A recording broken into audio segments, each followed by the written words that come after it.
തിരുവചന സന്ദേശങ്ങൾ ശ്രവിക്കുന്നതിനായി ഭാഗ്യവചനധാര ഇന്ന് തന്നെ സബ്സ്ക്രൈബ് ചെയ്യുക. ദൈവം നിങ്ങളെ അനുഗ്രഹിക്കട്ടെ. ത്രിയേക ദൈവത്തിന് സ്തുതി. ഭാഗ്യവചനധാരയിലേക്ക് ഏവർക്കും സ്വാഗതം. 1 കൊരിന്ത്യർ 4:1-2 വാക്യങ്ങൾ. ഞങ്ങളെ ക്രിസ്തുവിന്റെ ശുശ്രൂഷകന്മാരും ദൈവിക മർമ്മങ്ങളുടെ ഗ്രഹവിചാരകന്മാരും എന്നിങ്ങനെ ഓരോരുത്തൻ എണ്ണിക്കൊള്ളട്ടെ. ഗ്രഹവിചാരകന്മാരിൽ അന്വേഷിക്കുന്നതോ അവർ വിശ്വസ്തരായിരിക്കണം എന്നത്രേ. പരിശുദ്ധ സഭ ഇന്ന് എല്ലാ വാങ്ങിപ്പോയ വൈദികരെയും അനുസ്മരിക്കുന്ന ദിവസമാണ്. വൈദികരെക്കുറിച്ചും വൈദിക ദൗത്യത്തെക്കുറിച്ചും പരിശുദ്ധ പൗലോസ്ലീഹയുടെ കാഴ്ചപ്പാടാണ് ഇവിടെ ഉദ്ധരിച്ചിരിക്കുന്നത്.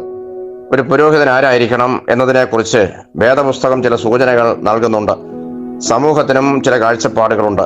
അതനുസരിച്ച് പുരോഹിത സമൂഹം വർദ്ധിക്കുകയും ഉയരുകയും ചെയ്യുമ്പോൾ മാത്രമേ പുരോഹിതർ ദൈവത്തിന്റെ പ്രതിനിധികളായി സ്വീകരിക്കപ്പെടുകയുള്ളൂ, ആത്മീയ നേതാക്കന്മാരായി അംഗീകരിക്കപ്പെടുകയുള്ളൂ.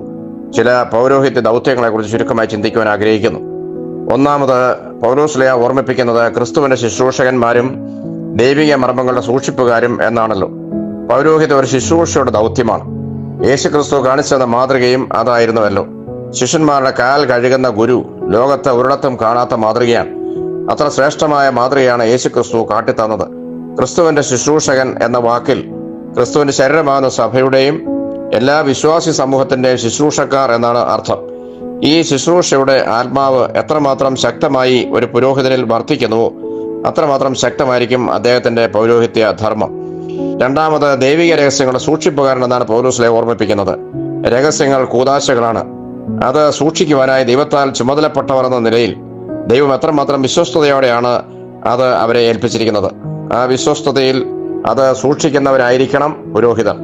ഓരോ കൂദാശയിലൂടെയും അദൃശ്യമായ ദൈവിക ശക്തി വ്യാപരിച്ച് വിശ്വാസികളിൽ പരിശുദ്ധാത്മാവിന്റെ ശക്തി നിറയുകയാണ് ചെയ്യുന്നത്. അത് കൃത്യമായി നിർവഹിക്കണമെങ്കിൽ ദൈവവുമായി ഒരു ആത്മബന്ധം നിലനിർത്തുവാൻ പുരോഹിതന് സാധിച്ചിരിക്കണം. ദൈവവുമായി നിരന്തര സംസർഗത്തിലൂടെ ആത്മശക്തി വർദ്ധിപ്പിക്കുന്നവനായിരിക്കണം പുരോഹിതൻ എന്നാണ് ഇവിടെ പൗലോസ്ലീഹ വിവക്ഷിക്കുന്നത്. മൂന്നാമത്, പുരോഹിതൻ എന്ന വാക്കിൽ തന്നെ ചില ദൗത്യ ചിന്തകൾ അടങ്ങിയിട്ടുണ്ട്. ദൈവത്തിന്റെ ഹിതം അനുസരിച്ച് ജനത്തെ നയിക്കുവാൻ അവരുടെ പുരോഭാഗത്ത് അഥവാ മുൻഭാഗത്ത് നിൽക്കുന്നവൻ എന്നാണ് ഈ പദം നൽകുന്ന സൂചന. ദൈവത്തിന്റെ ഹിതം അഥവാ മനസ്സിലാക്കി ജനത്തെ അത് പറഞ്ഞ് ബോധ്യപ്പെടുത്തി നയിക്കുവാൻ ദൈവവുമായി നിരന്തര ബന്ധം പുലർത്തുന്നവനും പ്രാർത്ഥനാ ജീവിതമുള്ളവനുമായിരിക്കണം പുരോഹിതൻ എന്നാണ് ഇവിടെ സൂചന. എന്നാൽ ചില സന്ദർഭങ്ങളിൽ ജനത്തിന്റെ ഹിതമനുസരിച്ച് ജനത്തെ പ്രീതിപ്പെടുത്തുവാൻ നിർബന്ധിതരാകേണ്ടി വരുന്ന പുരോഹിതർ അഹ്റോനെ പോലെ കാളക്കുട്ടിയെ ഉണ്ടാക്കി അതിനെ ആരാധിച്ച് തെറ്റായ വഴികളിൽ വീണുപോകുവാൻ സാധ്യതയുണ്ടെന്നുള്ളതും മനസ്സിലാക്കി പുരോഹിതർ ജാഗ്രതയുള്ളവരായിരിക്കണം എന്ന സൂചനയും ഇവിടെ നമുക്ക് ലഭിക്കുന്നുണ്ട്. നാലാമത്, പുരോഹിതനെ നാം മനസ്സിലാക്കുന്നത് വൈദികൻ എന്ന പേരിലൂടെ ആണല്ലോ. വേദജ്ഞാനി എന്നാണ് ഈ വാക്കിന്റെ അർത്ഥം.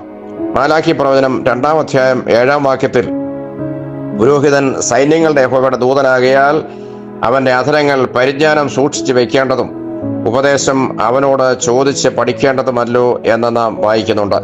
അധരങ്ങളിലും ആത്മാവിലും പരിജ്ഞാനം നിറഞ്ഞ അന്തർജ്ഞാനിയായിരിക്കണം വൈദികൻ എന്നാണ് ഇവിടെ ലഭിക്കുന്നതായ വിവക്ഷ സൂചന. ആത്മാവിനെ കുറിച്ച് കൃത്യമായി ജനത്തെ ബോധവൽക്കരിക്കത്തക്കവണ്ണം ആത്മജ്ഞാനിയായിരിക്കണം വൈദികൻ.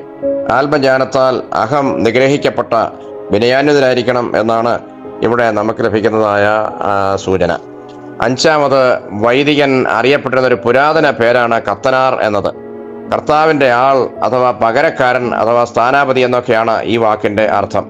യേശു ക്രിസ്തു പിതാവിനോട് പ്രാർത്ഥിക്കുന്നത്, പിതാവേ, നീ എന്നെ ലോകത്തിലേക്ക് അയച്ചതുപോലെ ഞാൻ ഇവരെയും ലോകത്തിലേക്ക് അയക്കുന്നു എന്നാണ് യോഹന്നാൻ സുവിശേഷം 17:18 നാം കാണുന്നു. യേശുക്രിസ്തുവിന്റെ ഈ ലോകത്തിലെ ദൗത്യം എന്തെല്ലാമായിരുന്നുവോ അതെല്ലാം അതേപടി തുടരുവാൻ യേശുക്രിസ്തു ചുമതലപ്പെടുത്തിയിരിക്കുന്ന യേശുക്രിസ്തുവിന്റെ പകരക്കാരാണ് വൈദികർ. അവർ ക്രിസ്തുവിന്റെ പ്രതിനിധികളാണ്. സ്ഥാനാപതികൾ എന്ന പേരാണ് പൗലോസ്ലീഹ 2 കൊരിന്ത്യർ 5:20 തങ്ങളെക്കുറിച്ച് തന്നെ പറഞ്ഞിരിക്കുന്നത്. ദൈവരാജ്യത്തിന്റെ ഭൂമിയിലെ സ്ഥാനാപതികൾ അഥവാ അംബാസഡേഴ്സ് ആണ് വൈദികർ. അവർ ആ സ്ഥാനാപതികൾ അവർ പ്രതിനിധാനം ചെയ്യുന്ന രാജ്യത്തിന്റെ നിയമങ്ങളും തത്വ സംഹിതകളും അവർ ആയിരിക്കുന്ന രാജ്യം പിന്തുടരുന്നുണ്ടോ എന്ന് കൃത്യമായി പരിശോധിച്ച് റിപ്പോർട്ട് ചെയ്യേണ്ടവരാണ്. കർത്താവിന്റെ പ്രതിനിധികളെന്ന നിലയിൽ ആ സ്ഥാനത്തിന്റെ മഹത്വം ഉൾക്കൊള്ളുന്നവരായിരിക്കണം വൈദികർ. പുരോഹിതർ ദൈവത്തിന്റെ അഭിഷക്തരാകിയാൽ പുരോഹിത സമൂഹത്തെ ബഹുമാനിപ്പാനും അവരോട് ചേർന്ന് നിന്നുകൊണ്ട് കർത്താവിന്റെ ശരീരമാകുന്ന സഭയുടെ കെട്ടുപണിയിൽ പങ്കാളികളായി സഭയുടെ യശസ്സും കൊമ്പും ഉയർത്തുവാനും ഓരോ വിശ്വാസിക്കും കഴിയുമ്പോഴാണ് പൗരോഹിത്യ ദൗത്യത്തിൽ വിശ്വാസിയുടെ രാജകീയ പൗരോഹിത്യം ഇടകലർന്ന് യോജിച്ച് മുന്നോട്ട് പോകുന്നത്. ആ രീതിയിൽ സഭയുടെ വളർച്ചയ്ക്ക് വേണ്ടി പ്രവർത്തിക്കാൻ നമുക്ക് ഏവർക്കും കഴിയട്ടെ എന്ന് പ്രത്യേകമായിട്ട് പ്രാർത്ഥിക്കുന്നു. അതിന് ദൈവം നമ്മെ സഹായിക്കട്ടെ. നന്ദി, നമസ്കാരം.